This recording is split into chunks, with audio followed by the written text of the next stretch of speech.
ओम श्रौत्रार्हन्ति जणैर्गुण्यैर्महर्षिभिरहृतिवन्तोष्टुयमानोऽप्यगुणो विभुर्विजयते तरान् पूर्वार्धे कथितास्तुर्यपञ्चमाध्यायवर्तिनः प्रत्यया अथ कथ्यन्ते तृतीयाध्यायगोचराः। नमस्सर्वेभ्यः श्रोतृभ्यः।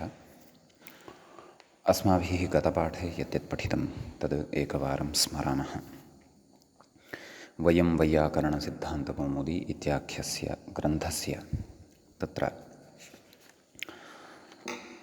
तिङन्ते चुरादिप्रकरणं पठन्तः स्मः। प्रकरणस्यास्य अस्माकं क्रमे तत्र नवचत्वारिंशः पाठः गतपाठः प्रवृत्तः।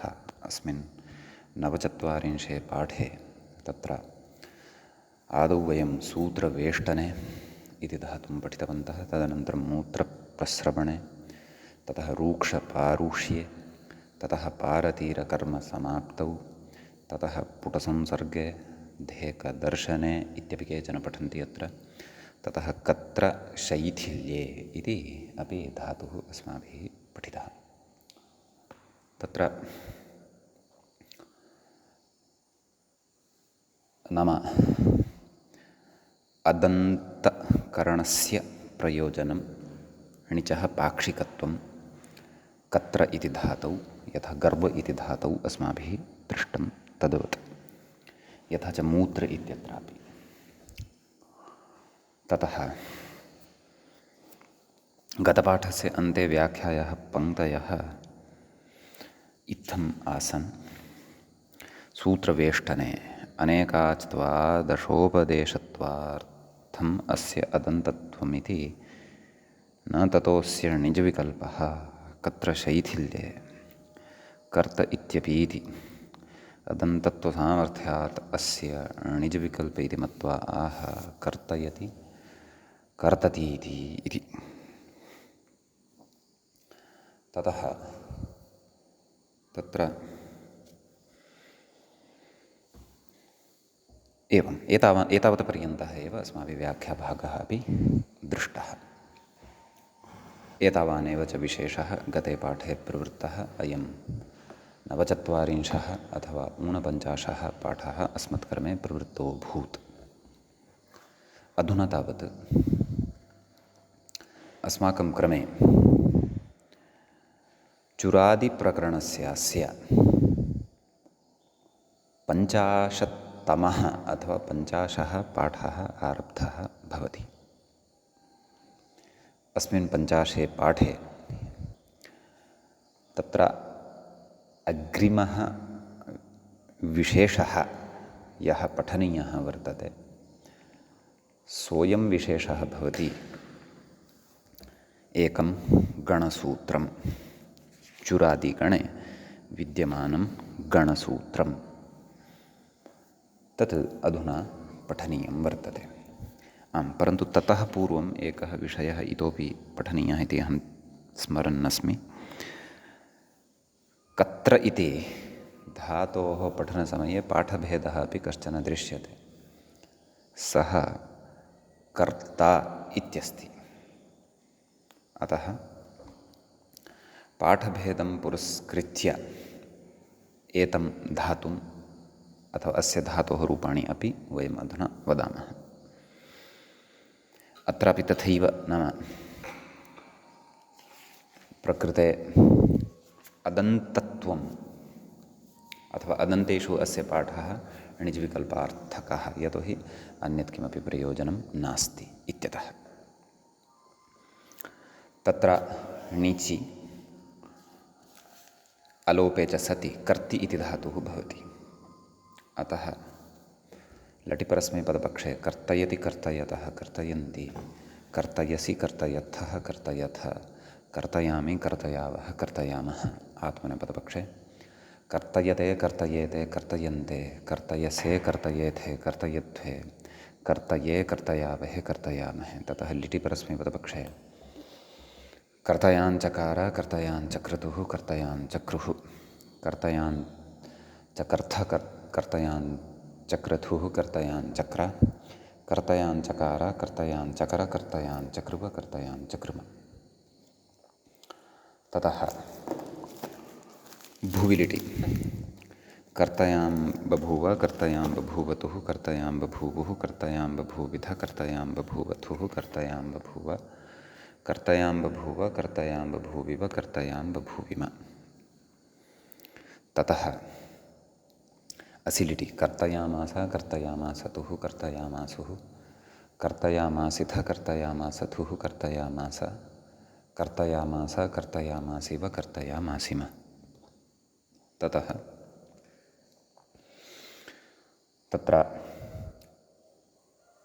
आत्मनेपदपक्षे कर्तयान् चक्रे कर्तयान् चक्राते कर्तयान् चक्रिरे कर्तयान् चक्रुषे कर्तयान् चक्राथे कर्तयान् चक्रुभ्ये कर्तयान् चक्रे कर्तयान् चक्रुवहे कर्तयान् चक्रुमहे। ततः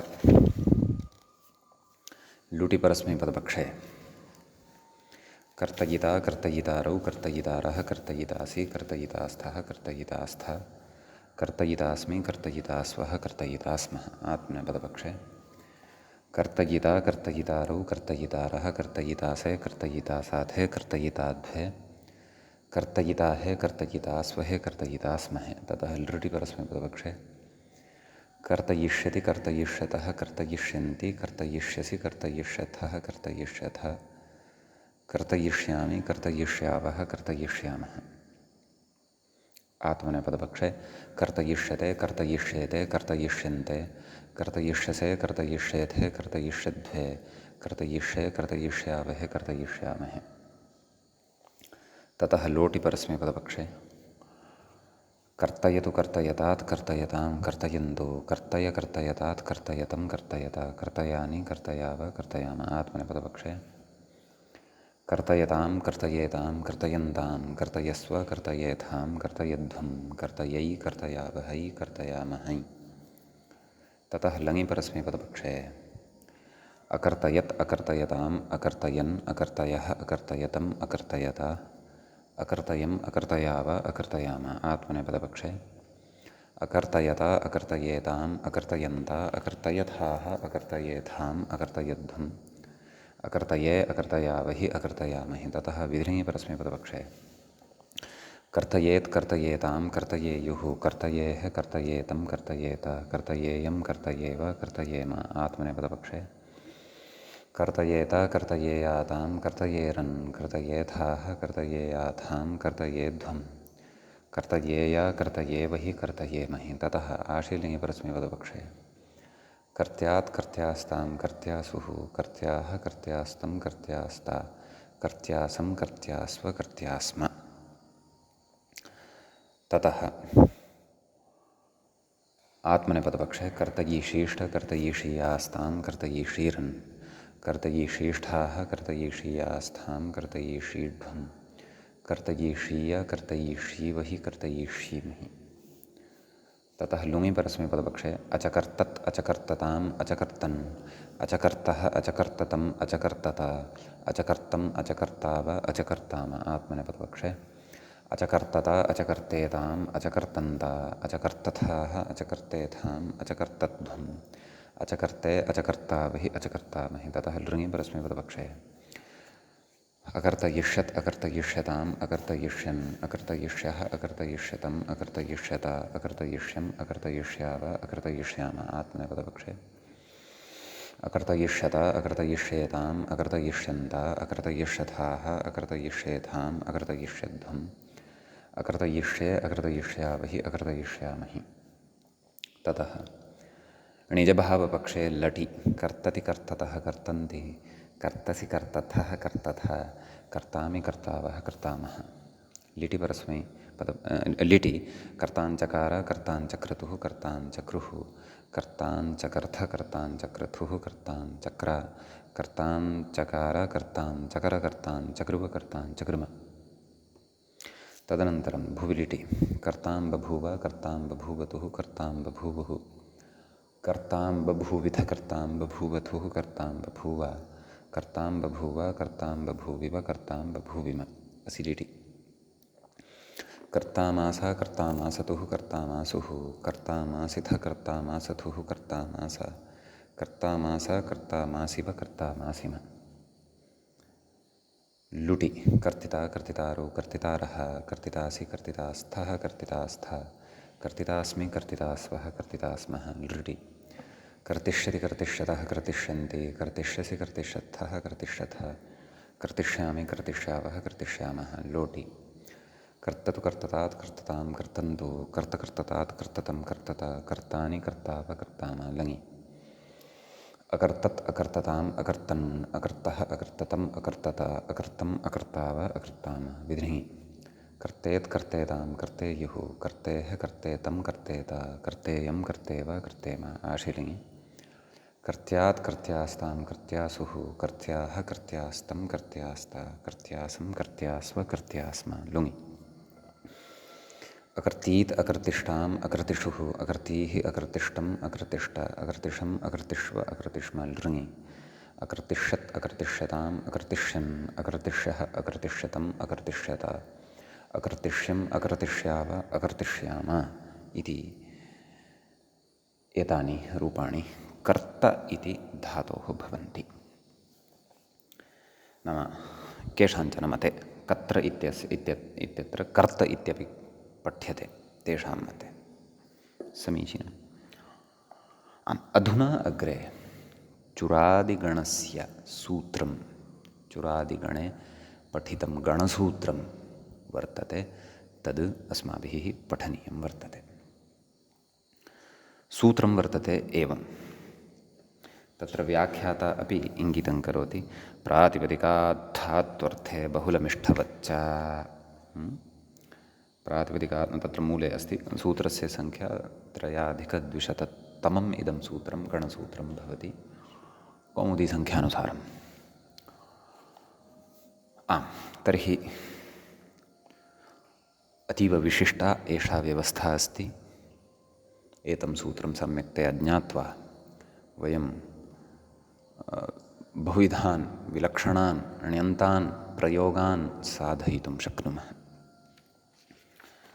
तत्र प्रातिपदिकात् इति पञ्चम्यन्तं भवति, धात्वर्थे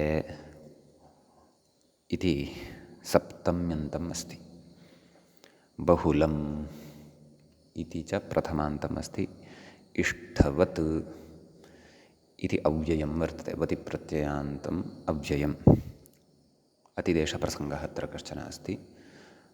तत् वति प्रत्ययदर्शनेन एव वयं जानीमः सर्वत्रापि। च इति अव्ययपदं भवति। तत्र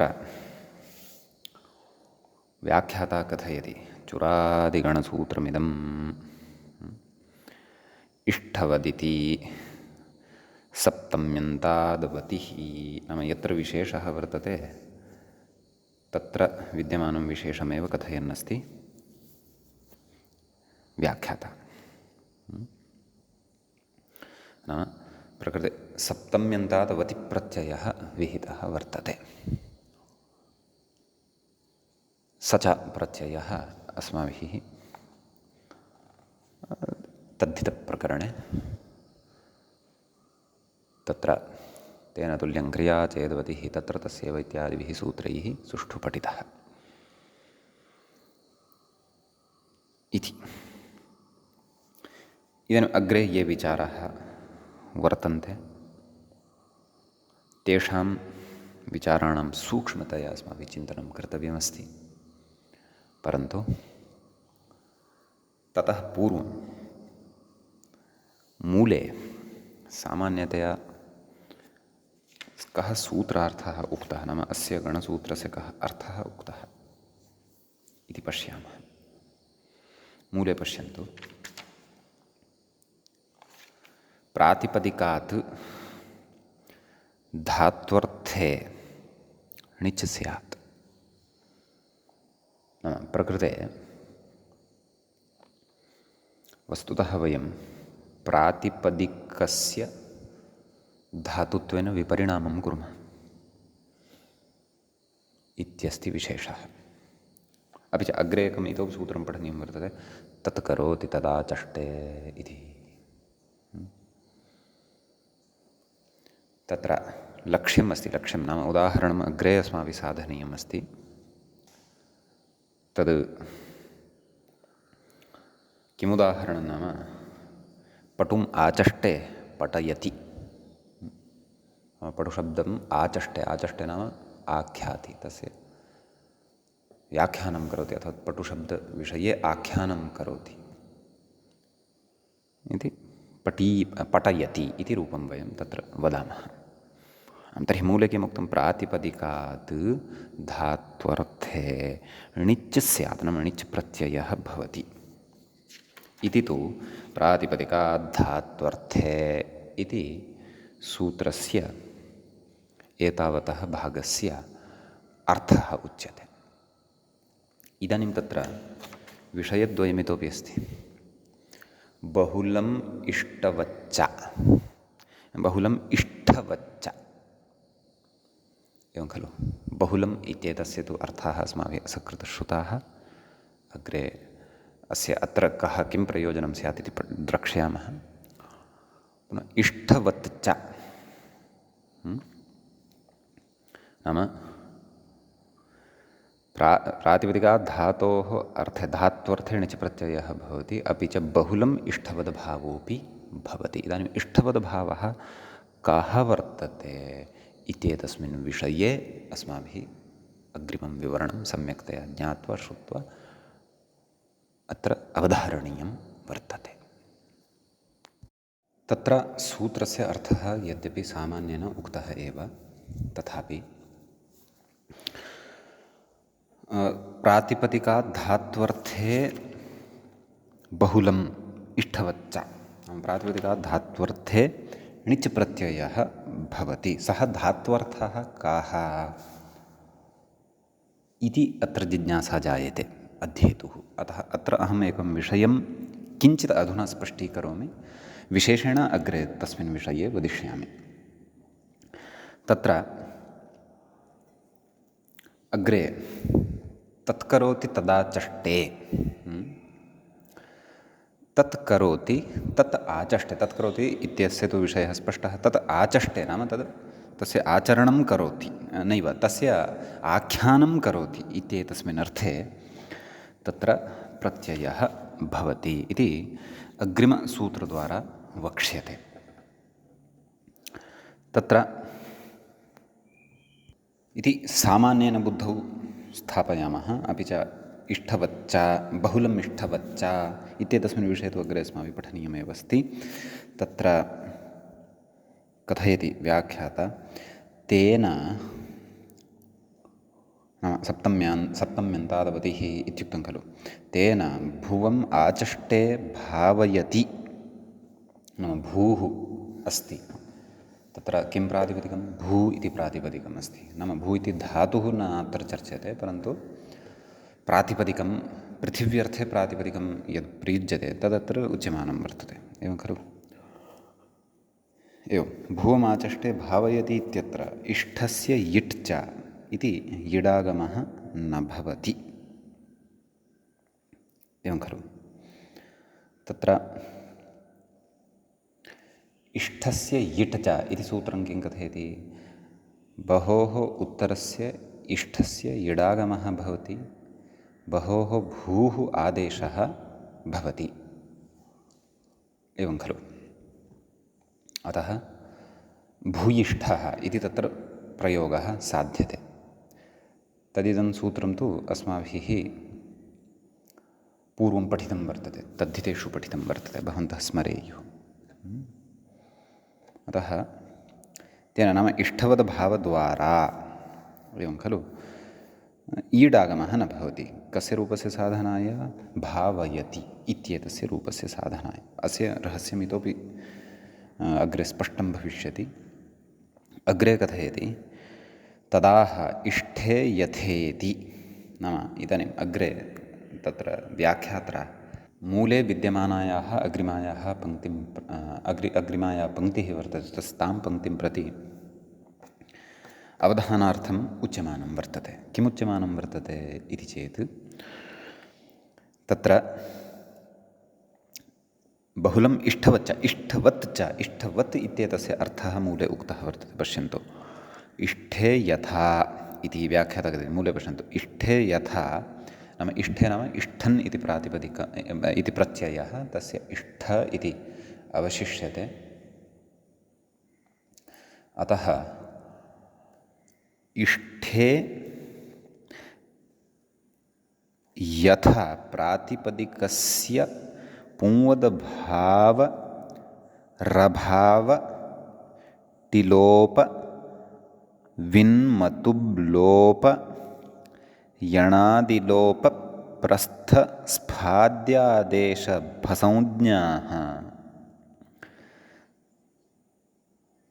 तद्वण्णौ अपि तद्वत् णौ अपि स्युः इति अत्र उच्यमानं वर्तते। एवं खलु इति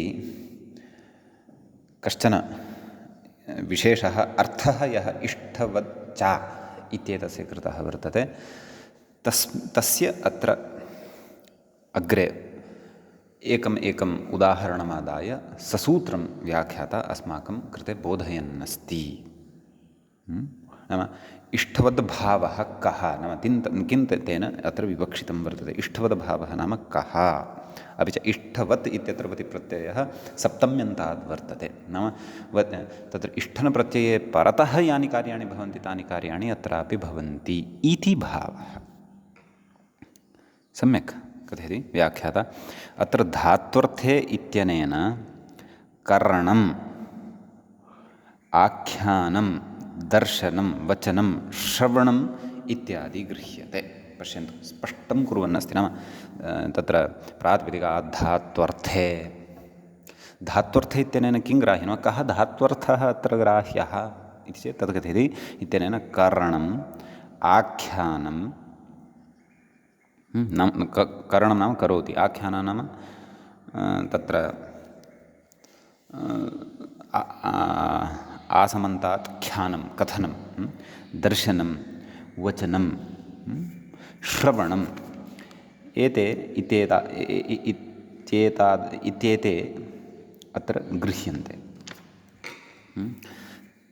एतेषामेव ग्रहणम् अत्र कुतः इति चेत् प्रयोगं पुरस्कृत्य अथवा बहुलग्रहणपूर्वकमपि अयमर्थः अत्र चिन्तयितुं शक्यते अथवा प्राप्तुं शक्यः अयमर्थः। यद्यपि सूत्रे एते एव अर्थाः ग्राह्याः इति नोक्तं, परन्तु तत्र प्रयोगम् आश्रित्य एते एव अर्थाः अत्र गृहीताः भवन्ति, एतेषामेव अर्थानाम् अत्र ग्रहणं भवति इति अत्र उच्यमानं वर्तते। समीचीनं। ततः अतैव अस्माभिः यद् उदाहरणमग्रे अवलोकयिष्यते, किं पटुम् आचष्टे पठयति, तत्र आचष्टे नाम पटु इति शब्दं कथयति, तस्य व्याख्यानं करोति इति एतादृशः अर्थः अतैव अग्रे अस्माभिः लप्स्यते। भवतु।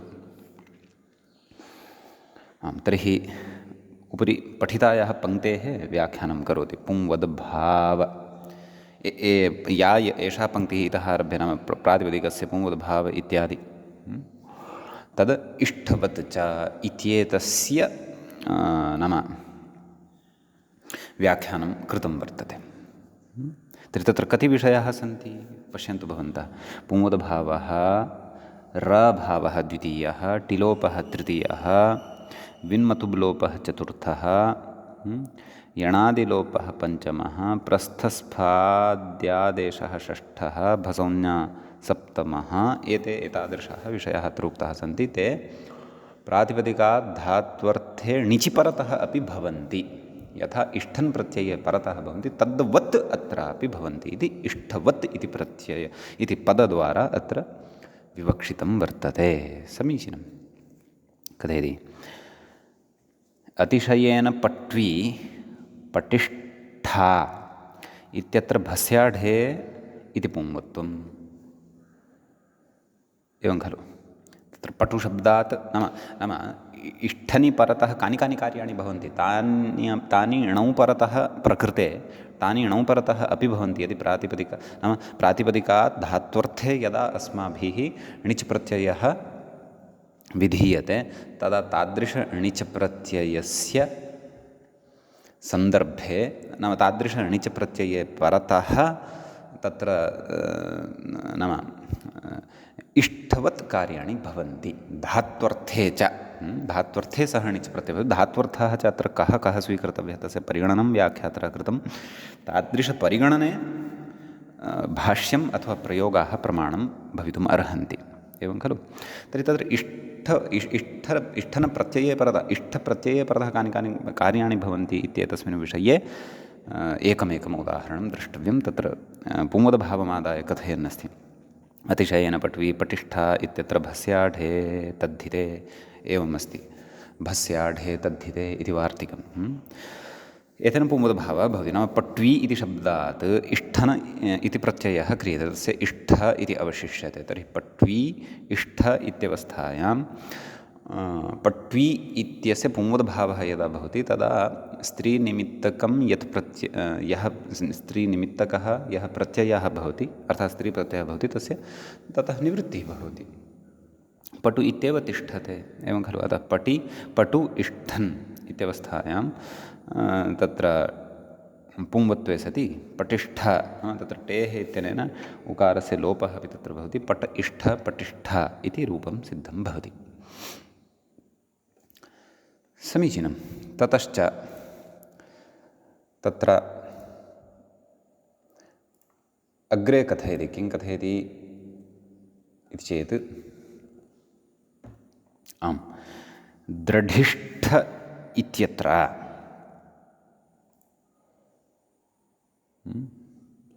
द्रढिष्ठ इत्यत्र रऋतो हलादेर्लघोः इति रभावः इदानीं रऋतो हलादेर्लघोः इति सूत्रं किं कथयति इति चेत् रशब्दः आदेशः भवति नाम रकाराकारसङ्घातरूपः आदेशः भवति ऋकारस्य हलादेर्लघोः इष्ठे मे यस्सु परतः एवं खलु द्रढिष्ठ इत्यत्र दृढ इति शब्दात् परतः इष्ठन् इति भवत्येव नाम इष्ठन् इति प्रत्ययः भवति अतिशायने तमभिष्ठनौ इत्यादि सूत्रद्वारा तस्य विधानं क्रियते एव इति वयं जानीमः तद्धितेषु अस्माभिः इष्ठनविषये तत्र पठितमेव अस्ति अतः दृढ इति शब्दे यः ऋवर्णः अस्ति तस्य ऋवर्णस्य स्थाने र इति आदेशः भवति इत्युच्यते अतः द्रढिष्ठः इति इष्ठनि परतः इदमपि एकं कार्यं भवति यत् णौ परतः अपि भविष्यति सत्सु निमित्तेषु एवञ्च तत्र अग्रे कथयति अतिशयेन साधु साधिष्ठः उपरि उक्तं खलु पुंवत्वस्य उदाहरणं दृष्टं पुंवदभाव उदाहरणं दृष्टं रभावस्य उदाहरणं दृष्टम् इदानीं टिलोपविषयः अस्ति कथयति साधिष्ठ इत्यत्र टिलोपः केन टेः इति सूत्रम् अस्ति कोऽर्थः भस्य टेर्लोपः स्यात् इष्ठे मे यस्सु परतः तदर्थमपि इष्ठन प्रत्ययः परतः अपेक्षितः अथवा ईयसुन् एवं खलु अतः साधु इष्ठ टिलोपः भवति उकारः ततः गच्छति साधिष्ठ इति रूपं भवति एतादृशं कार्यम् अणौ प्रत्यये परतः अपि भवति यदि एतादृशानि निमित्तानि तत्र सन्ति नाम टेः इत्यस्य कृते यानि निमित्तानि अपेक्षितानि सन्ति तानि निमित्तानि यदि भवन्ति तर्हि णौ परतः अपि इदं कार्यं भवति इति भावः सम्यक् अग्रे कथयति टिलोपानन्तरं मूले अस्ति विन्मतुब् लोपः इत्युक्तं खलु तत्र कथयति अतिशयेन स्रग्वी स्रजिष्ठः इत्यत्र विन्मतोर्लुक् इति विनो लुक् किं कथयति विन्मतोर्लुक् इति चेत् तत्र विनो मतुपश्च लुक् भवति विनो मतुपश्च लुक् स्यात् इष्ठेयसोः इष्ठन् अपि च इयसुन् प्रत्यये परतः अतः स्रग्विन् इत्यत्र विन् प्रत्ययः भवति तस्य लुक् भवति मानव अतः लुकि सति तत्र सर्जिष्ठः इष्ठनि परतः सर्जिष्ठः इति रूपं भवति इत्यस्ति एवमेव मतुपः लुकः उदाहरणं तत्र त्वग्वान् त्वचिष्ठः इति भवति तदेव कथयन्नस्ति मतुपः अपि उदाहरणं ददाति अतिशयेन गोमान् गविष्ठः इति मतुपो लुक् मया तु तत्र त्वग्वान् इति उदाहरणम् उक्तं काशिकास्थम् इदमपि स्वीकर्तुं शक्यते यदुदाहरणमत्र व्याख्यात्रा प्रदत्तमेव एवं खलु।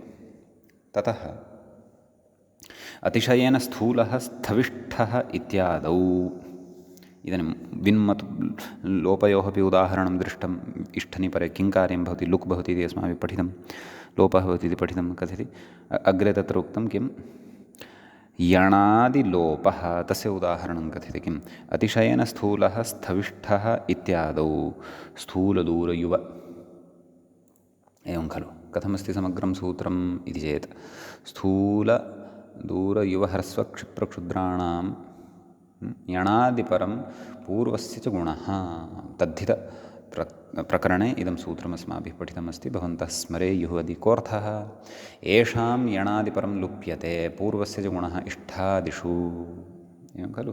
तत्र किम् उदाहरणं पठितमासीत् बहूनि पठितानि परन्तु तेषु अत्र कथयति स्थविष्ठः इति अतिशयेन स्थूलः एवं खलु स्थविष्ठः इति तर्हि तत्र यणादिपरं लुप्यते नाम लकारादिपरः भागः लुप्यते स्थविष्ठः इति भवति। एवं णौपरतः अपि यदि नाम णौपरतः अपि यदि एषः शब्दः स्वीक्रियते तर्हि तत्रापि एषा व्यवस्था अस्माभिः अवगन्तव्या इति अस्य अर्थः भावः एवं खलु।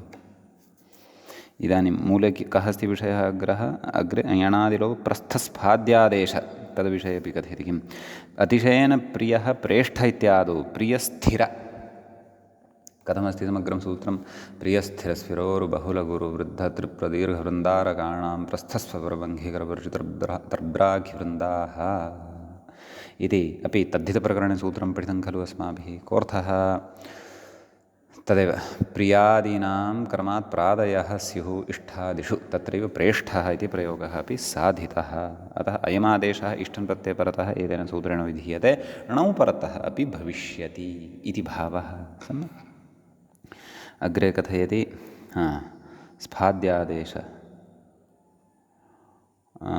भसौन्या इति अस्ति अन्तिमः विषयः तत्र मूलपङ्क्तौ भसौन्याः तद्वदणावपि इति कथयति अतिशयेन स्रग्वी सृजिष्ठः इत्यत्र भत्वान्न कुत्वं सृज इत्यत्र यः जकारः वर्तते तस्य जकारस्य कुत्वं न भवति कुतः भत्वात् इति अत्र कश्चन विशेषः उच्यते। तदेव कथयति एते नाम एतानि कार्याणि एतावन्ति यानि इष्ठन् अथवा इष्ठ इति प्रत्यये परतः भवन्ति ते एते इष्ठे इव णावपि परतः स्युरित्यर्थः इष्ठे इव णौ परतः अपि भवन्ति इमानि कार्याणि इति अर्थः इति अत्र उच्यमानं वर्तते सम्यक् इति गणसूत्रस्यास्य अर्थः अस्माकं कृते बोधितः ग्रन्थकारेण सम्यक्। अतः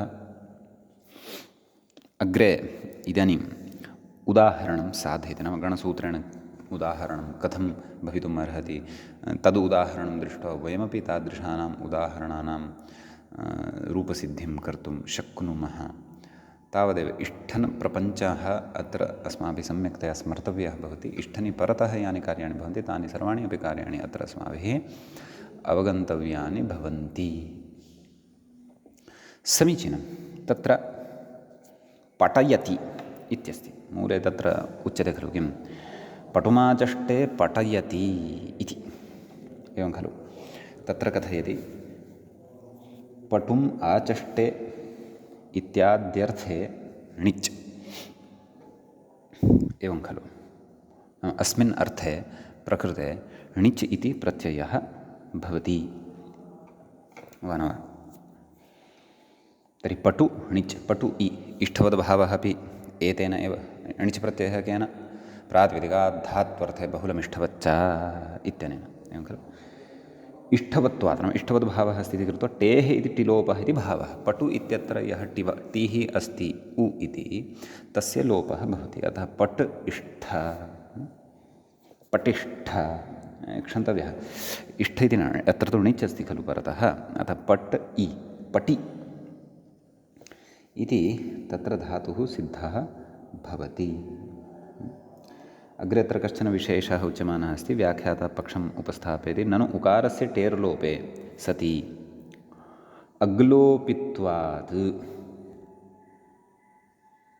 एवं खलु, नाम अक् तत्र प्रत्याहारः खलु आश्रीयते, उ इति तु अकि एव अस्ति, वा न वा? अतः अग्लोपित्वात् सन्वत्वं न स्यात् इत्यतः आह परत्वात् वृद्धौ सत्यान् टिलोप इति। आम्, अयं विषयः प्रायः लुङ् सम्बद्धः उच्यमानः अस्ति। अस्तु, पश्यामः तर्हि। ननु इत्यतः यः पूर्वपक्षः उपस्थापितः वर्तते, ततः आरभ्य वयं पुनः चर्चां करिष्यामः। आदौ वयम् अत्र रूपाणि कथयामः, नाम लट आरभ्य आशीर्लिङ्गं यावत् रूपाणि कथयामः, ततः लुङि कः विशेषः अग्रे उच्यमानः अस्ति तद्विषये अपि पश्यामः। आम्, तत्र लटि परस्मैपदपक्षे, नाम इदानीं पटि इति धातुः खलु सिद्धः अस्ति अस्माकं सविधे। णिचि परतः टेर्लोपः कृतः, अतः पटि इति आयातं। यतोहि इष्टवद्भावसामर्थ्यात् टेः इत्यस्य सूत्रस्य अत्र प्रवृत्तिः भवति, यतोहि इष्टवद्भावः अत्र कृत एव अस्ति, एवं खलु। अतः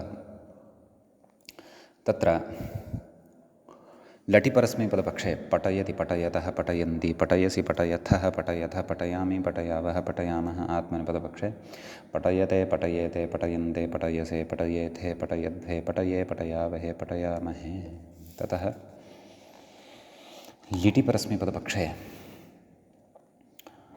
पठयाञ्चकार, पठयाञ्चक्रतुः, पठयाञ्चक्रुः, पठयाञ्चकर्थ, पठयाञ्चक्रतुः, पठयाञ्चक्र, पठयाञ्चकार, पठयाञ्चक्र, पठयाञ्चक्रुः, पठयाञ्चकृम। भुविलिटि पटयां बभूव, पटयां बभूवतुः, पटयां बभूवुः, पटयां बभूविथ, पटयां बभूवथुः, पटयां बभूव, पटयां बभूव, पटयां बभूविव, पटयां बभूविम। असिलिटि पटयामास, पटयामासतुः, पटयामासुः, पटयामासिथ, पटयामासतुः, पटयामास, पटयामास, पटयामासिव, पटयामासिम। ततः आत्मनेपदपक्षे पटयाञ्चक्रे, पटयाञ्चक्राते, पटयाञ्चक्रिरे, पटयाञ्चकृषे, पटयाञ्चक्राथे, पटयाञ्चकृद्भे, पटयाञ्चक्रे, पटयाञ्चकृवहे, पटयाञ्चकृमहे। लुटि परस्मैपदपक्षे पठयिता, पठयितारौ, पठयितारः, पठयितासि, पठयितास्थः, पठयितास्थः, पठयितास्मि, पठयितास्वः, पठयितास्मः। आत्मनेपदपक्षे पठयिता, पठयितारौ, पठयितारः, पठयितासे, पठयितासाथे, पठयिताद्वे, पठयिताहे, पठयितास्वहे, पठयितास्महे। ततः लृटि परस्मैपदपक्षे पठयिष्यति, पठयिष्यतः, पठयिष्यन्ति, पठयिष्यसि, पठयिष्यथः, पठयिष्यथः, पठयिष्यामि, पठयिष्यावः, पठयिष्यामः। आत्मनेपदपक्षे पठयिष्यते, पठयिष्येते, पठयिष्यन्ते, पठयिष्यसे, पठयिष्येथे, पठयिष्यध्वे, पठयिष्यसे, पठयिष्येथे, पठयिष्यध्वे, पठयिष्ये, पठयिष्यावहे, पठयिष्यामहे। ततः लुटि परस्मैपदपक्षे लोटि परस्मैपदपक्षे पठयतु, पठयतः, पठयन्ति, पठयतु, पठयतात्, पठयतां, पठयन्तु, पठय, पठयतात्, पठयतं, पठयत, पठयानि, पठयाव, पठयाम। आत्मनेपदपक्षे पठयतां, पठयेतां, पठयन्तां, पठयस्व, पठयेथां, पठयध्वं, पठयै, पठयावहै, पठयामहै। तथा लङि परस्मैपदपक्षे अपठयत्, अपठयताम्, अपठयन्, अपठयः, अपठयतम्, अपठयता, अपठयम्, अपठयाव, अपठयाम। आत्मनेपदपक्षे अपठयता, अपठयेताम्, अपठयन्त, अपठयथाः, अपठयेथाम्, अपठयध्वम्, अपठये, अपठयावहि, अपठयामहि। विधिलिङि परस्मैपदपक्षे पठयेत्, पठयेतां, पठयेयुः, पठयेः, पठयेतं, पठयेत, पठयेयं, पठयेव, पठयेम। आत्मनेपदपक्षे पठयेता, पठयेयातां, पठयेरन्, पठयेथाः, पठयेयाथां, पठयेध्वं, पठयेय, पठयेवहि, पठयेमहि। आशीलिङि परस्मैपदपक्षे पट्यात्, पट्यास्तां, पट्यासुः, पट्याः, पट्यास्तं, पट्यास्त, पट्यासं, पट्यास्व, पट्यास्म। आत्मनेपदपक्षे पठयिषीष्ट, पठयिषीयास्तां, पठयिषीरन्, पठयिषीष्ठाः, पठयिषीयास्तां, पठयिषीढ्वं, पठयिषीय, पठयिषीवहि, पठयिषीमहि इति आशीलिङि रूपाणि भवन्ति। अधुना लुङि अत्र कः विचारः अग्रे क्रियमाणः अस्ति तत्सकृत् पश्यामः।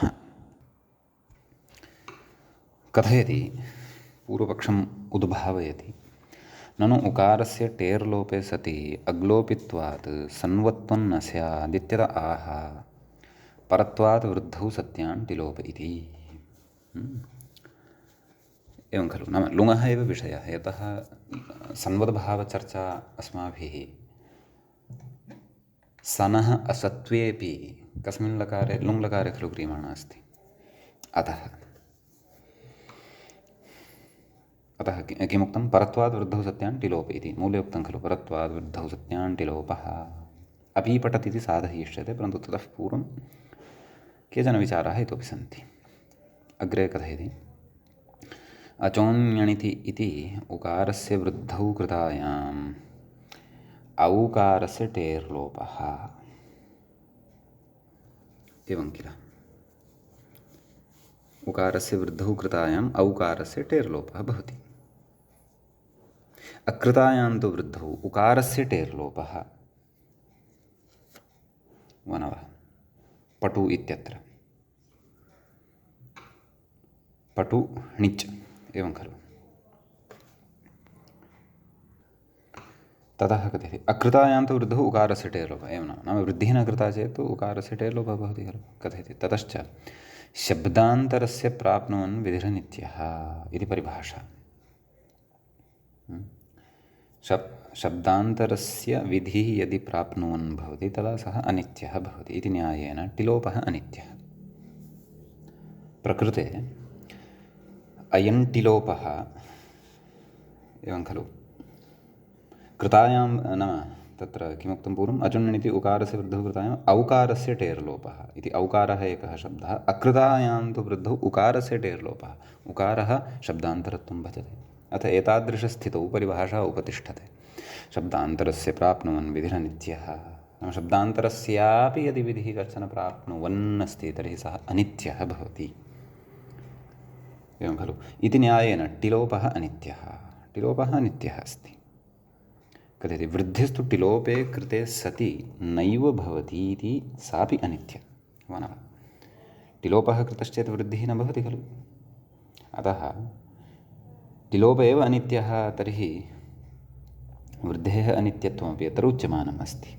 एवञ्च वृद्धिटिलोपयोः उभयोः मध्ये परत्वात् उकारस्य वृद्धिः औकारः नाम वृद्धिः भवतु वा टिलोपः भवतु वा इति चेत् परत्वात् नाम अष्टाध्यायीक्रमम् आश्रित्य उकारस्य वृद्धिः औकारः केन अचोन्यणिति इत्यनेन तस्य आवादेशात् प्रागेव परत्वात् वर्णादाङ्गस्य बलीयस्त्वात् वारणादाङ्गं बलीयः इति परिभाषा पठिता खलु पूर्वं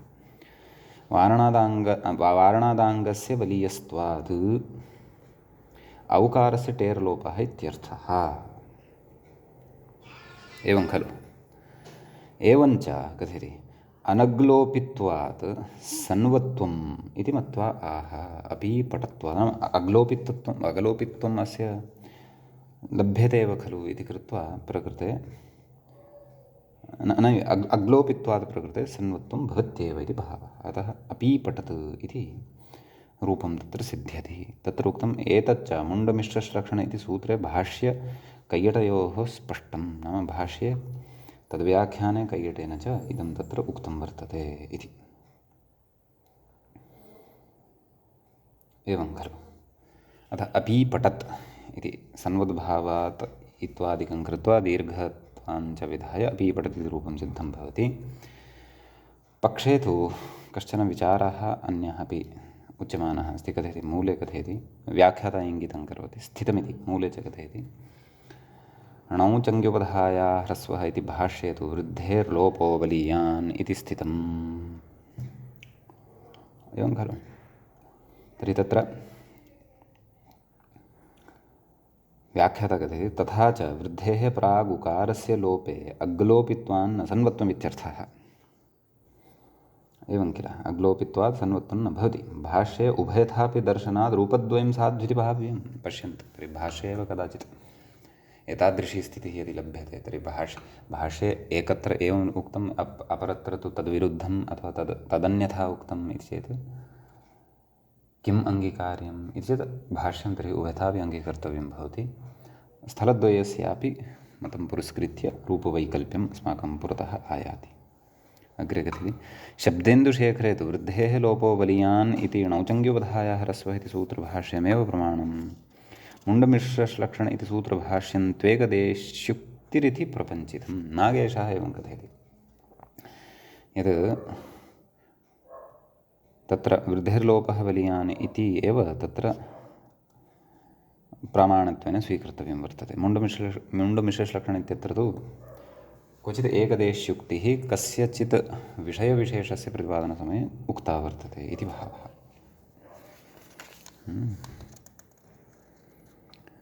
इति तत्र कश्चन विशेषः उक्तः। अपि च भवन्तः स्मरेयुः, अस्माभिः गते पाठे एव व्याख्यात्रा उक्तः अयं न्यायः वृद्धेर्लोपो बलीयान् इति पठितः आसीत्। भवन्तः स्मरेयुः यद् वयम् अर्थ उपयाच्यायाम् इति धातोः पठनवेलायाम् एतं न्यायं दृष्टवन्तः। तत्र किमुक्तं भवन्तः स्मरेयुः, व्याख्यायाम् उक्तमासीत् अर्थ उपयाञ्चाम् इत्यत्र पश्यन्ति चेत् पुनः सः विषयः स्पष्टः भविष्यति। अर्थ इति स्थिते अतो लोपः न तु अचोण्यनिति वृद्धिः, वृद्धेर्लोपो बलीयान् इति न्यायात् इति। तत्र मया पूर्ववर्नित्यान्तरङ्ग इति किमपि उक्तमासीत्, परन्तु तथा न। अत्र णौचङ्ग्योदाय इति सूत्रस्थभाष्ये अयं विषयः उक्तः वर्तते, वृद्धिर्लोपो बलीयान् इति। एवं किल? अस्तु, तथापि वयं रूपाणि वदामः, उभयथापि सिद्धान्तः अस्माभिः श्रुतः इति चेत् सन्वद्भावपक्षे अपीपठत् अपीपठताम् अपीपठन् अपीपठः अपीपठतम् अपीपठत अपीपठम् अपीपठाव अपीपठाम। तदभावपक्षे अपपठत् अपपठताम् अपपठन् अपपठः अपपठतम् अपपठत अपपठम् अपपठाव अपपठाम। लृङि सन्वद्भावपक्षे अपीपठता अपीपठेताम् अपीपठन्त अपीपठथाः अपीपठेथाम् अपीपठध्वम् अपीपठे अपीपठावहि अपीपठामहि। सन्वद्भावाभावपक्षे सन्वद्भावाभावपक्षे आत्मनेपदपक्षे च अपपठता अपपठेताम् अपपठन्त अपपठथाः अपपठेथाम् अपपठध्वम् अपपठे अपपठावहि अपपठामहि इति इमानि रूपाणि भवन्ति। ततः अग्रे लृङ्लकारः भवति, तस्य परस्मैपदपक्षे अपठयिष्यत् अपठयिष्यताम् अपठयिष्यन् अपठयिष्यः अपठयिष्यतम् अपठयिष्यत अपठयिष्यम् अपठयिष्याव अपठयिष्याम। आत्मनेपदपक्षे अपठयिष्यत अपठयिष्येताम् अपठयिष्यन्त अपठयिष्यथाः अपठयिष्येथाम् अपठयिष्यध्वम् अपठयिष्ये अपठयिष्यावहि अपठयिष्यामहि इति इमानि अत्र रूपाणि भवन्ति। सम्यक् अग्रे व्याख्याता किं कथयन्नस्ति इति पश्यामः। अत्र पुंवद्भावादिकम् उदाह्रियते। मूले तु नोदाहृतं, परन्तु अधुना उदाहरन् अस्ति ग्रन्थकारः। यदि पूर्वमपि एकमेकम् उदाहरणम् उक्तमेव, तथापि प्रायः व्याख्यातुः परतः अथवा व्याख्यातुः पक्षात् तत्र पुंवद्भावादिकम् उदाह्रियमाणं वर्तते। णौ परतः णौ परतः नोदाहृतं। सत्यं सत्यं सत्यं सत्यं णौ परतः नोदाहृतं। पूर्वं तु व्याख्यात्र इष्ठे परतः नाम इष्ठन् इति प्रत्यये परतः कानि कानि उदाहरणानि सम्भवन्ति, कानि कानि कार्याणि सम्भवन्ति इति तत्तत् सूत्रेण बोधितम्। इदानीं तु णौ परतः इष्ठवद्भाव इष्ठे परतः यानि कार्याणि भवन्ति तानि णौ परतः अपि भवन्ति इति तद् सम्बद्धानि उदाहरणानि अपि व्याख्याता कथयन् अस्ति। प्रातिपदिकात् धात्वर्थे बहुलम् इति अनेन वार्तिकेन समीचीनम्। अतः अग्रे इदानीं द्रष्टव्यं वर्तते।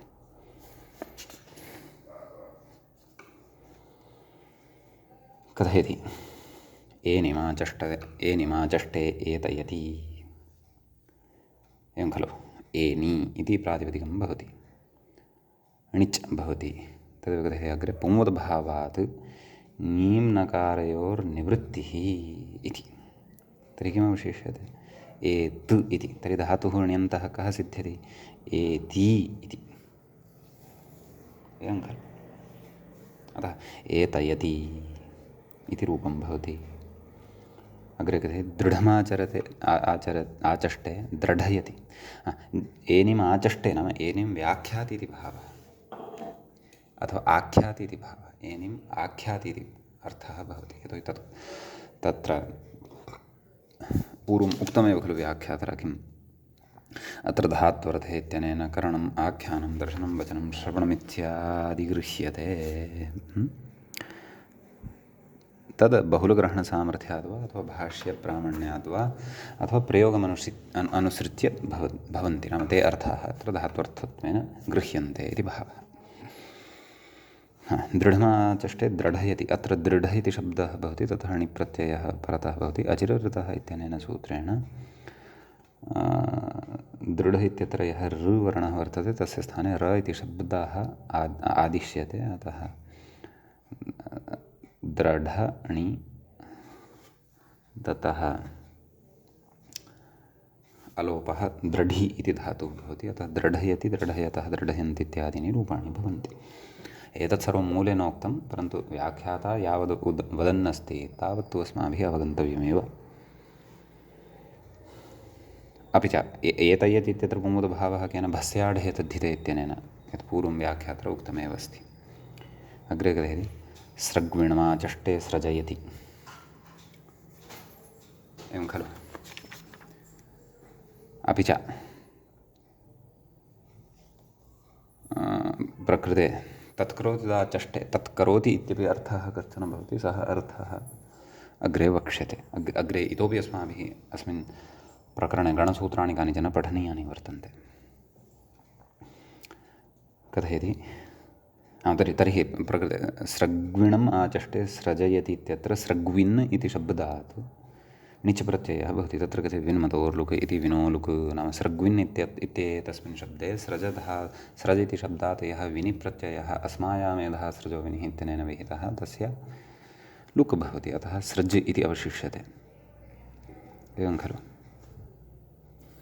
अतः इ स्रजि इति धातुः सिद्धः भवति नाम णिचि परतः स्रजि इति अण्यन्तः धातुः भवति स्रजयति स्रजयतः स्रजयन्ति इत्यादीनि रूपाणि तत्र भवन्ति ततः गोमन्तमाचष्टे मतुपः लुकः उदाहरणं ददाति गवयति कथयति मतुपो लुक् अङ्गवृत्तपरिभाषयानवृद्धिः अङ्गवृत्तपरिभाषा का स्यात् इति द्रष्टव्यम् तेन वृद्धिः न भवति एवं खलु अतः प्रकृते गो भवति गो शब्दात् णिच् भवति न गो मत् इति मतुबन्तात् णिच् भवति मतुपः लुक् भवति गोणि इति भवति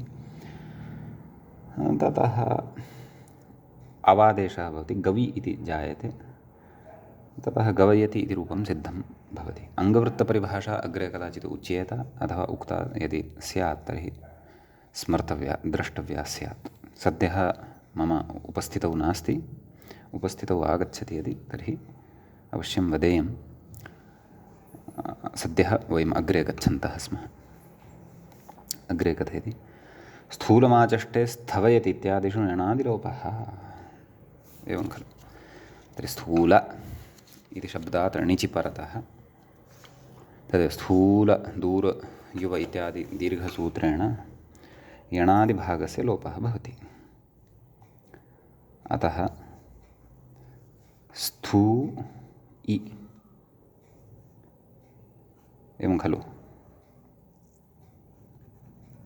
ततः स्थवयति इति जायते खलु तर्हि एवं ऊकारः यः अस्ति तस्य गुणः विधीयते वा इति अन्यथा स्थवयति इति कथम् यतोहि यणादिलोपः इत्युक्तं खलु स्थूल इति शब्दे तु यणादिः भागः ल इति अस्ति लकाराकारसङ्घातरूपः ल इति अस्ति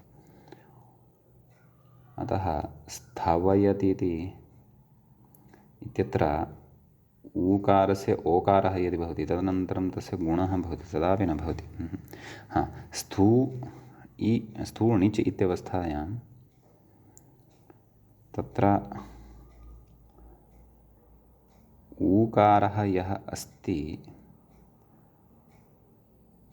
तस्य कश्चन आदेशविशेषः अत्र द्रष्टव्यः अतः स्थूल दूर युव इत्यादिना यणादिलोपः पूर्वस्य च गुणः एवमेवं पूर्वस्य च गुणः इत्यपि उच्यते खलु सत्यं तर्हि तु सिद्ध्यति खलु स्थूल णिच् ल इत्यस्य लोपः इदानीम् उ इत्यस्य गुणः स्थो इ अवादेशः स्थव इ स्थवि सम्यक् सम्यक् यद् तेनैव सूत्रेण पूर्वस्य च गुणः अपि क्रियते सुदीर्घं सूत्रं यत् समीचीनं ततः इत्यादिषु यणादिलोपः इत्युक्तम् अग्रे कथयति प्रियमाचष्टे प्रापयति स्थिरमाचष्टे स्थापयति इत्यादिषु प्रस्थस्फाद्यादेशः केन तदेव सूत्रं प्रियस्थिरस्फिर इत्यादिसूत्रं सुदीर्घं सूत्रमस्ति खलु तेन सूत्रेण इति बहवः कथयति अत्र वृद्धिर्भवत्येव द्वयोरिति निर्देशेन अङ्गवृत्तपरिभाषायाः